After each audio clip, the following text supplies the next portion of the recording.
Buenas tardes, profesora. Somos el grupo 1 y en esta oportunidad compartiremos los enfoques de la terapia sistémica, como lo que es la terapia centrada en las soluciones intentadas ineficaces generadas por el MRI de Palo Alto, la terapia sistémica del grupo de Milán, la entrevista circular del grupo de Milán como instrumento de intervención desde las aportaciones de Carlton, la terapia estratégica, el enfoque de terapia estructural de Minuchin y Fishman y la terapia centrada en las soluciones eficaces de Steve D. Chasser.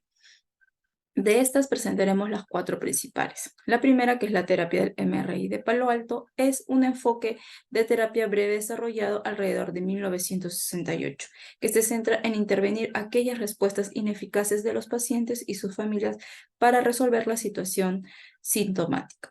Busca soluciones que no sobrepase de las 10 sesiones y se apoya en estrategias que evitan la confrontación que interfieran en el desarrollo del tratamiento. En la parte de la evaluación se busca una definición clara del problema y las soluciones intentadas. Si hay persistencia con soluciones que no funcionan, puede agravar y mantener el problema. Se destacan 5 tipos de soluciones intentadas: forzar algo, dominar un acontecimiento temido aplazándolo, llegar a un acuerdo mediante coacción, conseguir sumisión a través de la libre aceptación y confirmar las sospechas del acusador mediante la autodefensa. Al modificar las estrategias previamente aplicadas, se interrumpe la secuencia de síntomas y se genera el cambio terapéutico. Ahora, en la parte de la intervención, este se ubica al final de la entrevista. Su eficacia radica en estrategias destinadas a persuadir al paciente y a la familia. La intervención se compone de terapia del cambio. Su objetivo terapéutico es lograr un cambio 2, que implique la creación de una nueva clase de intentos de solución para reducir o eliminar la sintomatología. Luego tenemos lo que es las metas y las estrategias terapéuticas. Aquí se solicita a los pacientes y sus familias a detallar las metas específicas que buscan alcanzar con el tratamiento. Las estrategias que debe seguir el terapeuta incluyen la definición operativa de objetivos, la elección de un cambio mínimo por planificación para irradiar efectos, la adoptación de una estrategia opuesta al impulso básico del paciente, la utilización de la postura del paciente para persuadirlo y la búsqueda de una posición inferior para evitar confrontaciones. También están las técnicas de intervención. Aquí se encuentran las redefiniciones, tareas directas y paradójicas, técnicas de persuasión, metáforas, ordalias como el pacto con el diablo y técnicas hipnóticas derivadas de la hipnoterapia de Milton Erickson. Estas estrategias se aplican para modificar conductas, abordar síntomas y transmitir mensajes de manera metafórica. Existen 2 tipos de intervenciones. La primera son las intervenciones específicas. Aquí se utilizan para abordar problemas como insomnios, tics, dolores de cabeza, rendimiento sexual y tartamudeo. Se destacan estrategias para persuadir a los pacientes, como pedirles que provoquen el síntoma para obtener información detallada y así entrenarse para controlar la conducta sintomática. También exponer al paciente al acontecimiento temido de manera controlada o cambiar la dinámica de poner en la relación entre padres e hijos. Luego tenemos las intervenciones generales, que son de tipo estratégico. Se emplean cuando las intervenciones específicas no han tenido éxito. Se destacan 4 intervenciones que incluyen no apresurarse, peligro de una mejoría, un cambio de dirección y cómo empeorar el problema. La terapia sistémica del grupo de Milán. Este enfoque tiene un enfoque terapéutico y fue desarrollado por un grupo de psicólogos italianos a finales de la década de 1550 e inicios de 1960, como Selvini, Sechin, Praga y Boscolo. La Escuela de Milán se enfocó en la terapia sistémica, en la cual se estudiaba los patrones de intervención dentro de los sistemas y las formas en las que estos patrones afectan la conducta individual. Estos terapeutas adoptaron un enfoque innovador en el tratamiento de estos trastornos, utilizando un enfoque sistémico, en lugar de centrarse exclusivamente en el individuo y sus patologías. Introdujeron nuevas técnicas terapéuticas, en particular, desarrollaron la técnica de reflexión circular, en la que el terapeuta utiliza preguntas circulares para explorar las interacciones en el sistema familiar, para descubrir patrones de comportamiento y comunicación que puedan estar contribuyendo en el problema. Este enfoque fue el llamado análisis de la demanda de tratamiento, donde el terapeuta elabora su propia hipótesis relacional sobre el papel que cumple el llamado paciente, identificado en el funcionamiento familiar. También desarrolló su enfoque en la terapia breve, que se centra en abordar problemas específicos en corto tiempo. Este busca que los problemas sean más manejables y se aborden de forma temprana en un proceso de desarrollo. Se emplean las siguientes técnicas a nivel cognitivo. Se plantea el uso de redefiniciones, connotaciones positivas a nivel conductual. Se emplean prescripciones directas, paradójicas, ritualizadas e invariables, y se van aplicando entre la primera y la quinta sesión. Con Selvini, en 1990, se emplea el embrollo y la investigación. Finalmente, la Escuela de Milán destaca la importancia del cambio y la evolución en la terapia. Los terapeutas de la Escuela de Milán están convencidos de que las familias cambian y evolucionan con el tiempo y que principalmente la terapia debe adaptarse y evolucionar con ellos. En cuanto al enfoque de terapia estructural, este modelo terapéutico se basa en el concepto de estructura, que hace referencia a los pedidos enfáticos y concretos de los miembros de un sistema que se evidencia en cómo se dan las interacciones familiares. De acuerdo a Ochoa, 1995, las variables estructurales en las que se basan Minuchin en la década del 60 y 70 se encuentran centradas en la organización, estructuras y jerarquías del sistema que comprenden los límites, las reglas de participación y de poder.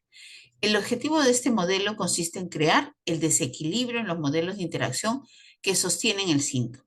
Se definen 3 etapas durante la intervención en relación con el involucramiento del terapeuta como agente de cambio. Tengamos en cuenta ese concepto, agente de cambio. En un primer momento, el terapeuta se incorpora en la familia como líder.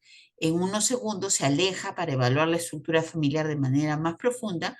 Y en el tercer momento crea el terapeuta, junto con la familia, las acciones que permitirán transformar dicha estructura familiar. Es así que el proceso terapéutico se inicia con la evaluación de las interacciones del sistema, desarrollando un rol de coparticipación. En esta etapa, el terapeuta aborda a cada miembro de manera individual para establecer las resistencias al cambio, identificar cómo cada miembro se opone a modificar los patrones disfuncionales, la distribución del poder de los diferentes subsistemas y los límites. Supondrá que el terapeuta altere algunas reglas familiares para observar las reacciones que suceden en el sistema. El terapeuta evalúa el momento del ciclo evolutivo del sistema familiar y cómo lo están atravesando. El modo de interacción de sus integrantes durante la entrevista, las alianzas, las coaliciones que se forman en el sistema, la distribución del poder y las jerarquías, los límites que se presentan dentro de la familia y en relación con el entorno, las alternativas disponibles y la flexibilidad para aceptar el cambio, las fuentes de apoyo y la forma en que el síntoma sirve para mantener patrones transaccionales, entre otros, y generacionales también. Este proceso busca reequilibrar a la familia de manera adecuada a su ciclo evolutivo. Entre las técnicas que se utilizan son la coparticipación, empleando como desafío, como marco. Se escenifica la situación disfuncional, se focaliza a un problema específico, se intensifica la intervención de modo que el sistema note el mensaje y a nivel de técnicas se emplea técnicas reestructurantes como la fijación de límites para generar un desequilibrio, el aprendizaje complementario, las técnicas dirigidas al cambio de visión con la finalidad de modificar constructos cognitivos, intervenciones paradójicas y las facetas fuertes en las que se utiliza connotaciones positivas. para activar la resolución de los problemas. Finalmente, el objetivo de esta propuesta es que la familia desarrolle sus propios recursos para enfrentar los cambios de la etapa de su ciclo vital con éxito. Terapia centrada en soluciones de Chasser tiene como raíces en su marco teórico, por un lado, al enfoque sistémico y por otro lado, al constructivismo. Este modelo se basa en una relación dialógica entre consultante y terapeuta, visto como una relación humana entre iguales, con más simetría que otras relaciones, bajo un marco colaborativo. Otro aspecto importante es el discurso como portador de significado, debido a que la entrevista no es solo un intercambio de información, sino que es la construcción de significados. También tenemos la escucha activa, que es muy importante escuchar al consultante, lo que tiene que decir en base a su intervención. Por otro lado, centrarnos en la solución, a lo que decía Chasser o denominaba como la triada de la construcción. Esto significa ir de la queja a la pregunta y de la pregunta a la solución, lo que nos lleva a comprender que el consultante es el generador de sus propias soluciones, por lo que la terapia centrada en soluciones no tiene como finalidad cambiar al consultante, sino ayudarlo a alcanzar sus propias metas. Dentro de la estructura de la terapia centrada en soluciones, iniciamos con la bienvenida. Es importante que el paciente se sienta acogido. Luego seguirá la fase social, donde hablaremos de los gustos y preferencias del paciente que nos servirán como insumo para construir parte de nuestra terapia. Y luego preguntaremos por el motivo de consulta, para después dar inicio a la terapia. En esta terapia se utilizarán muchas estrategias, como por ejemplo las proyecciones a futuro, en base a la pregunta del milagro. Por ejemplo, ¿cómo te verías si tu problema estuviera ya resuelto? Y otras estrategias, como les decía, como las preguntas de escala, los elogios, teniendo en cuenta siempre la escucha activa. También tenemos el resumen, preguntar por los cambios. También es importante anclar. ¿Qué es eso? Se refiere a buscar que el consultante sienta que los cambios los puede mantener porque están en sus manos poder hacerlo. También tenemos las preguntas de afrontamiento. ¿Cómo es que has podido superar eso? Ampliar, detallar, así como el uso de tareas. Esa carta de repente del futuro donde ya superó el problema y explique cómo consiguió hacerlo. Tenemos también las preguntas de mejoría, las preguntas de culminación, como por ejemplo, ¿cómo sería tu vida de ahora en adelante sin terapias? Reforzando finalmente que ahora él será su mejor terapeuta. A continuación, daremos 4 conclusiones en base a las terapias que hemos analizado. La terapia centrada en las soluciones del MIR de Palo Alto aporta un enfoque estratégico breve y centrado en soluciones específicas, destacando la importancia de la persuasión, la colaboración en la definición de metas y el uso de diversas técnicas para generar cambios terapéuticos. Su contribución se encuentra en la aplicación práctica y eficiente para abordar problemas sintomáticos dentro de un contexto de intervenciones estratégicas y colaborativas. La terapia sistémica del Grupo de Milán aporta un conjunto de conocimientos y técnicas, no solo aplicadas a la terapia familiar, sino también es utilizado en el trabajo individual, de pareja, con grupos, con organizaciones. Destaca la importancia del cambio y la evolución en la terapia. Los terapeutas de la Escuela de Milán están convencidos que las familias cambian y evolucionan con el tiempo, y que principalmente la terapia debe adaptarse y evolucionar con ellos. El enfoque de terapia estructural aporta principalmente los conceptos de reestructuración del sistema familiar ligado a cada etapa de desarrollo, siendo que estos momentos críticos son los que requieren que la familia se reestructure y el terapeuta colabora de manera activa en este proceso de cambio en beneficio del sistema familiar. La terapia centrada en soluciones aporta en el modelo consultante y terapeuta, ya que quedan enmarcados dentro de su propia relación dialógica.